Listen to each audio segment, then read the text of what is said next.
starts now. First at 3, we are watching a very active 13 alert radar. We're tracking storms and showers across parts of our viewing area. Thanks for joining us for Eyewitness News at 3. I'm Brianna Connor. And I'm Liliana Pearson. Video just into our newsroom shows the intense rain on the roads this afternoon. This is from our storm tracker, Jamie Garcia, along the North Loop. And now we want to give you a live look right now from our tower camera. You can see it's pretty cloudy and dark outside, so we want to get right to meteorologist Elise Smith. Some of these storms really have a good amount of rain in them. They do. It was quite the storm that rolled through downtown Houston. Here is a time lapse of that storm. Within the past 2 hours, you could see those dark clouds moved in. Then we had that heavy torrential rain.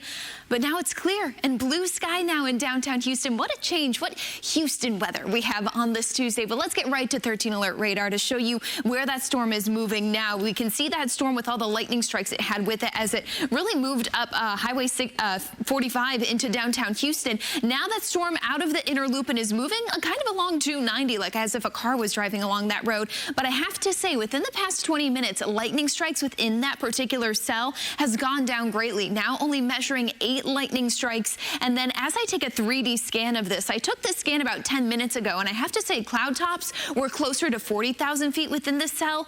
And now they have drastically dropped to 30,000 feet. The core of this system is raining out. So we do have heavy rain along I-10 and the 290. However, that particular storm seems to be weakening at this hour. But where we're seeing new activity right now is moving in closer to Matagorda Bay through portions of Matagorda County and into Wharton County as well. You can see some of the activity, the lightning strikes, these kind of pop-up afternoon thunderstorms that we see when we have that Gulf moisture moving back in. And while it did potentially bring a quote-unquote cooling downpour, it just left us feeling really humid outside here at ABC 13, but it did cool us down to 87 downtown when that shower passed through. Otherwise, you're in the mid to upper 90s right now, and that heat advisory that's been in effect today has now just been extended until 8 p.m. tomorrow. I'll have the latest on the heat and the tropics for you coming up in my full forecast.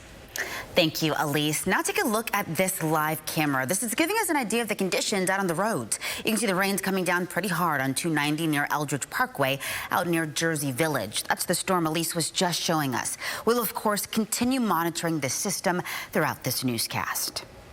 Our newsroom is also working to learn the condition of a woman and child who were hit by a car out near Energy Park. They were both rushed to the hospital just before 8 this morning. Sky Eye was above the scene on Cambridge Street at El Paso. Police say the two were standing on the corner when 2 cars collided and veered right into them. No charges have been filed. Police are still investigating. Democrats are throwing their support behind Sheila Jackson Lee's daughter to be the person who finishes out the rest of her term. Erica Lee Carter announced yesterday that she will run for the late Congresswoman's seat. It comes 3 months before voters will decide who will represent the 18th Congressional District for the next full term. The governor has ordered a special election on November 5th, Election Day, to decide who will fill out the remainder of the current term. We're told party officials would like to see the Congresswoman's daughter do that. My hope and the hope for a lot of Democrats is that, she doesn't have an opponent. We just keep it as clean as possible. Right. I'm sure the Republicans will put someone up, but someone on the Democratic side, let Erica fill her mom's term, leave it as clean as possible, because what people don't talk about is if we do have a crowded field in that special election, if it goes to a runoff, by law, that runoff would be January 5th, and it would be moot anyway. Okay, so let's talk about the actual election. Harris County Democrats are going to announce their pick to replace Jackson Lee on the ballot sometime today. Now, as you mentioned, at least 17 people are vying for that seat.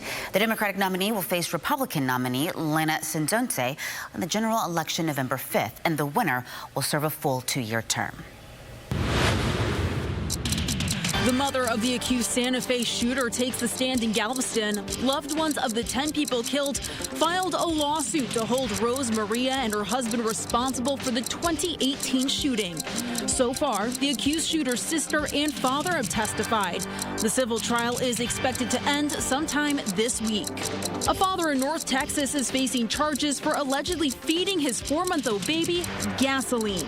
Did he give any reason on why he would do this? I really can't go into that. Police say 24-year-old Edgar Bridgemont confessed to trying to poison the baby in Paris, just northeast of Dallas. Luckily, the baby survived. Bridgemont is charged with attempted capital murder murder and could face a life sentence. Cy-Fair ISD Board of Trustees are greenlighting Bible study electives for next school year. The board unanimously approved the textbook that will be used to teach the course last night. The district is one of the largest school districts in the state to offer the elective.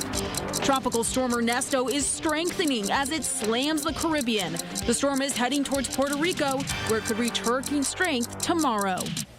And with hurricane season in full swing, you need to know what to do if local officials call for an evacuation in your area. An estimated 2 million people left home to avoid Hurricane Rita back in 2005. Many people remember that. There was a massive traffic jam that forced some people to travel more than 12 hours just to evacuate the coast. Today, state officials have detailed plans to keep people safe, including this hurricane evacuation zip zones map. You need to know how to read it and what to do if you're forced to evacuate. It's hard sometimes to say, I will stay and then see what the situation is, because a lot of times you get trapped on the island then and you can't get off. Coming up tonight on Eyewitness News at 10, we're going to talk about knowing your place on this map, what to expect in an evacuation, and if you should leave simply because you think you may lose power. You can catch this story wherever you stream us. ABC 13 is pressing for answers about resignations at the Surfside Beach Police Department. The small town has lost about a third of its officers, including its own police chief.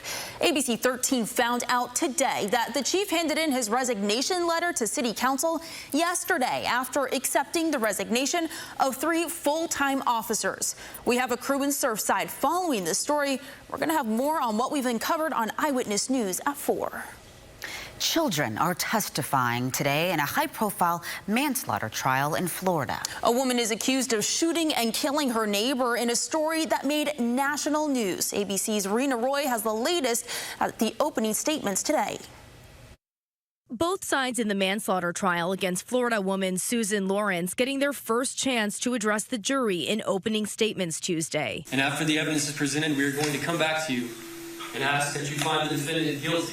The 59-year-old is charged with first-degree felony manslaughter after authorities say she fired a gun through her front door last June, shooting and killing her neighbor, Ajika A.J. Owens, a 35-year-old black mother of 4. Susan Lawrence felt she had no choice at all, but to fire that door. Police say Owens knocked on Lawrence's door after Lawrence had allegedly confronted a group of kids, including Owens' children, playing in this field near her home. Oh my God, this lady just tried to break down my door.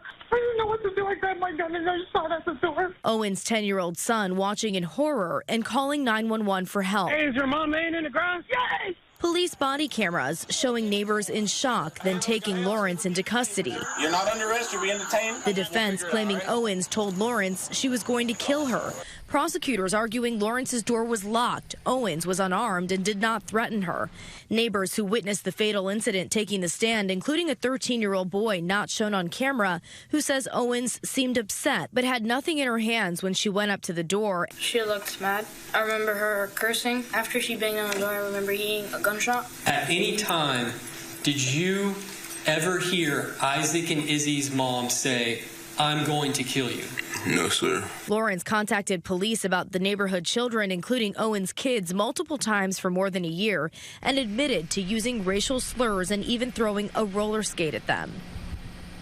Owens' family has expressed concern about the jury that was seated on Monday because all of the jurors are white.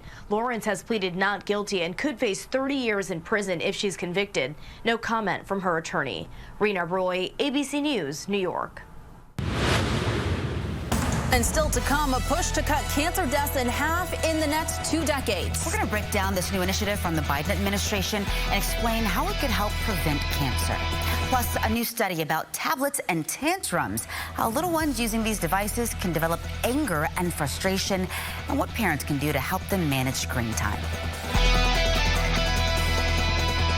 During the